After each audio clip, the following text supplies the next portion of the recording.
Di video ini saya menjelaskan cara mengatur rasio aspek dan skala monitor Xiaomi G2 QE Anda.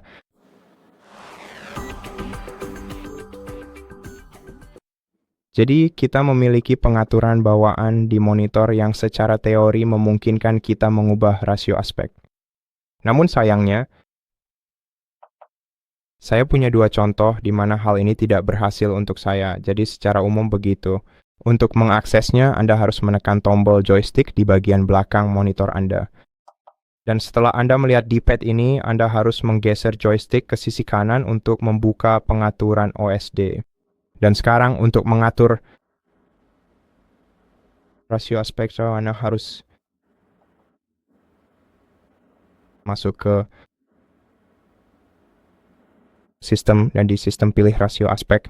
Namun kemungkinan besar Anda hanya akan melihat opsi layar penuh saja atau layar penuh dan otomatis. Oleh karena itu, untuk benar-benar mengatur rasio aspek, Anda harus masuk ke pengaturan sistem di perangkat Anda. Dalam video ini, saya sekarang menggunakan Windows 11. Untuk melakukan ini di Windows 11, Anda harus membuka pengaturan, lalu masuk ke pengaturan sistem, dan setelah itu buka tampilan. Sekarang di pengaturan tampilan ini kita harus masuk ke opsi lanjutan. Oke, di sini kita bisa mengatur refresh rate, tapi yang kita cari adalah pengaturan skala. Oke, jadi di sini kita punya pengaturan skala. Jadi kita bisa mengatur skala monitor sesuai keinginan kita. Dan untuk rasio aspek, kita harus memilih resolusi tampilan yang sesuai. Jadi secara default saya menggunakan 2000. Tapi jika kita memilih resolusi tampilan yang berbeda, jika Anda ingin ada area gelap atau garis hitam di monitor Anda, maka Anda benar-benar bisa menyesuaikannya menggunakan pengaturan yang bisa diakses dengan joystick Anda. Oke, beri saya waktu sebentar. Oke, jadi jika kita kembali ke sistem, lalu navigasi ke bawah ke rasio aspek dan pilih otomatis,